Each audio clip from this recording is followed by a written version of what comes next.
નર્મદા જિલ્લાના ડેડિયાપાડામાં રાજકીય માહોલ ગરમાયો છે। ખાસ કરીને ભાજપ દ્વારા મંડાળા જિલ્લા પંચાયતની બેઠક માટે જાહેર કરાયેલા ઉમેદવારની ચર્ચાએ જોર પકડ્યું છે।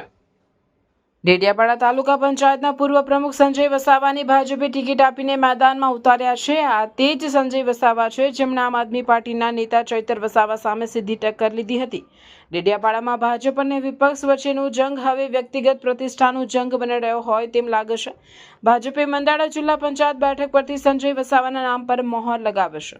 સંજય વસાવા ચર્ચામાં ત્યારે આવ્યા હતા જ્યારે ડેડિયાપાડા એટીવીટીની બેઠક દરમિયાન તેમની અને ચૈતર વસાવા વચ્ચે ઉગ્ર બોલાચાલ થઈ હતી।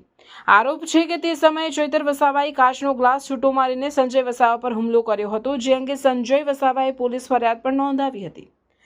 ચૈતર વસાવા સામે નિડરતાથી અવાજ ઉઠાવવાનું ઇનામ ભાજપ મોવડી મંડળે તેમને જિલ્લા પંચાયતની ટિકિટ આપીને આપ્યું હોવાનું રાજકીય આલમમાં ચર્ચાઈ રહ્યું છે। શુક્રવારના રોજ સંજય વસાવાએ ખાબજી ગામેથી ભવ્ય રેલી કાઢી પોતાની શક્તિનું પ્રદર્શન કર્યું। ડીજે અને બેન્ડ બાજા સાથે નીકળેલી આ રેલીમાં સમર્થકોનો ભારે ઉત્સાહ જોવા મળ્યો હતો। મામલતદાર કચેરી ખાતે ફોર્મ ભરતી વખતે સાંસદ મનસુખ વસાવા પણ હાજર રહ્યા હતા અને આ જીતને વિકાસ અને શિસ્તની જીત ગણાવી હતી।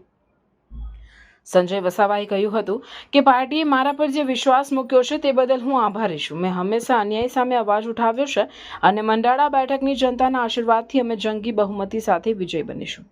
હવે જોવાનું રહેશે કે ડેડિયાપાડાની જનતા ચૈતર વસાવા સામે અવાજ ઉઠાવનાર સંજય વસાવાને કેટલો સાથ આપે છે। 26 એપ્રિલના રોજ યોજાનારું મતદાન આ વિસ્તારનું રાજકીય ભવિષ્ય નક્કી કરશે।